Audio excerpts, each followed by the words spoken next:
If you're a nurse making $32 an hour and someone else is making $100 an hour doing the exact same job, something is off. A $68 difference per hour isn't small. That's money that can change someone's life. A nurse earning $100 an hour isn't even smarter. They didn't necessarily go back to school, but they made different decisions. They knew what to walk away from. The $32 an hour nurse stays loyal to a system that doesn't pay them back. The $100 per hour nurse learns how the system works and uses it. This video breaks down the difference between the two: the job, the pay structure, the hospital, the state, the contract, the mindset, everything. Because once you understand how it actually works, it gets a lot easier to stop settling. Now, let's visualize what a $32 per hour nurse looks like. The $32 an hour nurse shows up on time, stays late, answers call bells that aren't even hers, skips breaks because there's no one to cover. She gets assigned 7 patients, sometimes 8, no tech,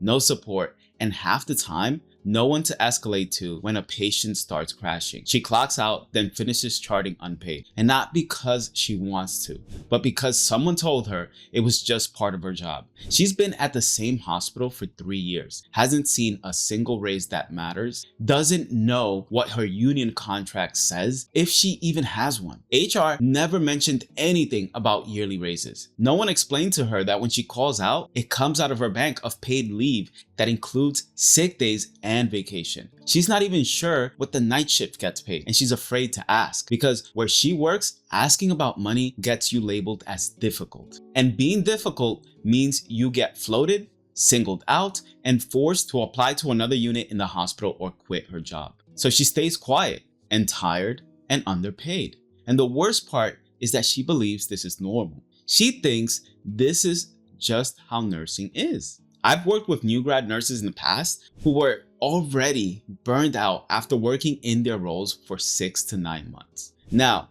let's look at the other side of this. The $100 per hour nurse isn't working 60 hours a week. She's working 24, maybe 32. Her schedule was selected by design. She usually works weekends and nights because that's when the rate goes up. And she knows exactly what every shift pays before she accepts it. She's not guessing. She's with a hospital that pays time and a half after 8 and double time after 12 hours. Or she's per diem at a union hospital in California that, in addition to her base pay, adds a weekend differential and an evening differential. And she's already at $100 per hour after 1 year of nursing experience. When she gets floated, she's not stressed because it's in her contract. She's getting paid more to float. When she needs a day off, she takes it because she's not tied to full-time hours to make ends meet. She doesn't ask for permission. She looks for what she wants and she leaves if it stops working as expected. She doesn't brag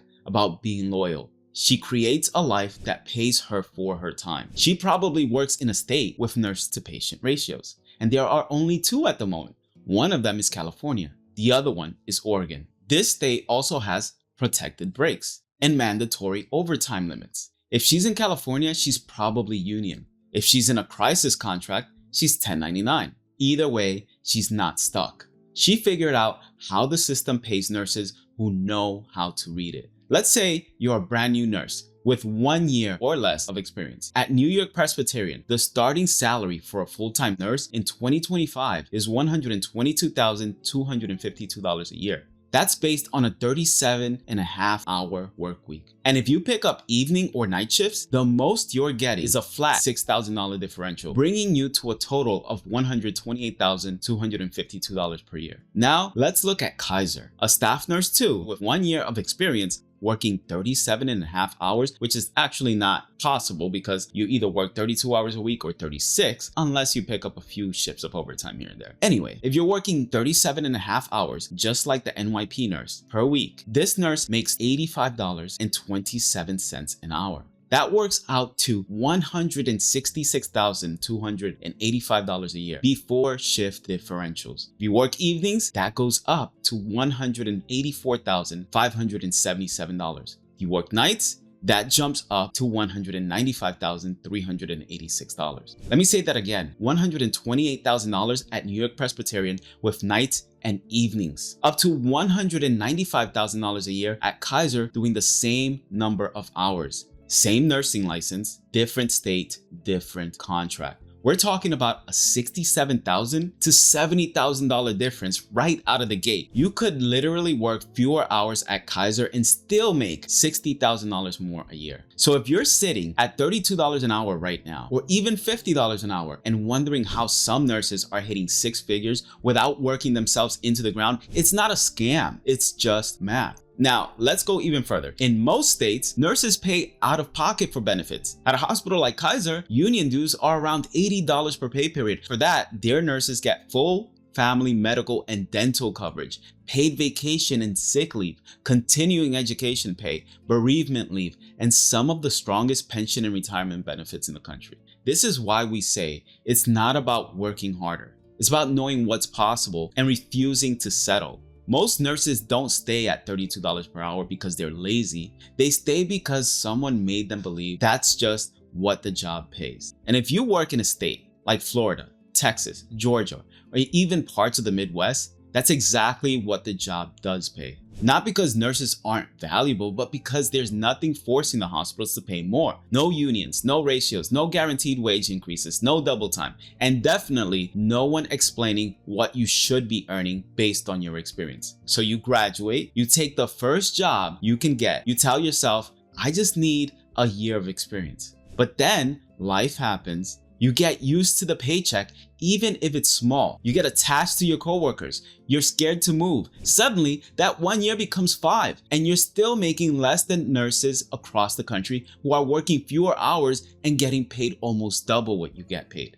They're not better nurses. They're just in a system that values them more. And this is the part that's hard to say out loud, but I'll say it anyway. If you don't leave, nothing is going to change. Hospitals will keep paying what they've always paid until nurses start walking away. That's the only thing that's going to move the needle. So if you're stuck at $32 an hour, just know this. You're not stuck because of your degree. You're stuck because you haven't left yet. If you're ready to stop being that $32 an hour nurse and start moving toward that $100 an hour side of the scale, here's how you do it step by step. And this isn't a theory. It's exactly what I did. And it's exactly what Monica, my wife, did too. This is why I now make $109 an hour as a staff nurse in the ED, and why Monica makes $140 per hour as a per diem nurse in a telefloor. So step one, start with location. First, you have to figure out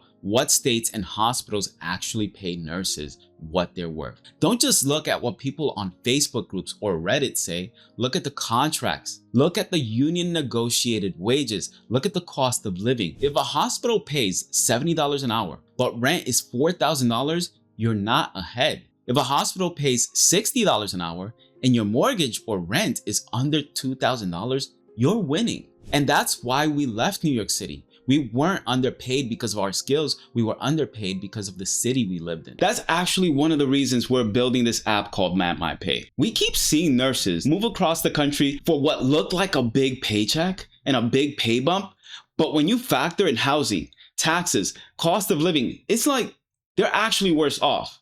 So we're building this app where you can compare cities side by side and see what your paycheck's actually worth after all of that. It's mainly for nurses, nursing assistants, licensed practical nurses, nurse practitioners, registered nurses, midwives, CRNAs, nursing professors and instructors, and nurse managers. But it works for anyone outside of the nursing industry who's looking into these areas and wondering, should I stay where I'm at or take an offer in another city?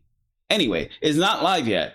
But if anyone watching wants to try it out early, you can join the waitlist at mapmypay.com, and I'll let you know as soon as it drops. Okay, back to the story. Step 2, check your contract.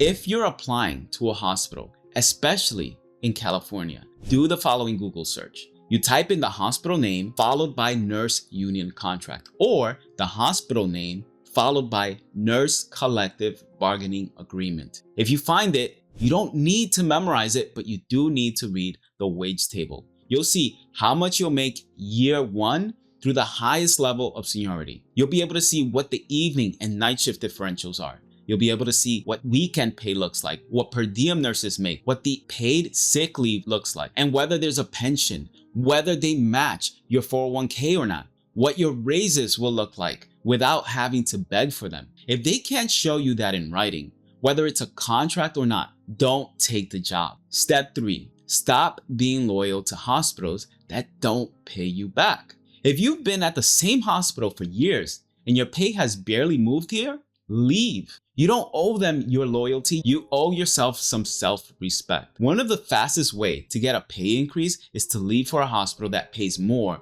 for the exact same role. Sometimes the jump is $10, $20, or even $30 more per hour just by changing employers. This is how nurses go from $70,000 a year to $120,000 in a single move. Step 4, consider per diem or float. If you're in a union hospital or a place like Kaiser, Stanford, UCSF, Washington Hospital, or El Camino, float pool or per diem nurses can hit $120 or more per hour by stacking shift differentials and working evenings or nights. You don't have to be full-time. In fact, if you're in California, I discourage it. You can earn more per week if you work their 8-hour shifts and pick up an extra 4 hours every day that you work, instead of working 36 hours per week, 12-hour shifts for straight pay. You just have to work the right shifts in the right place. And step 5, don't let anyone shame you for chasing pay. Let me say this as clearly as possible. Wanting to get paid more as a nurse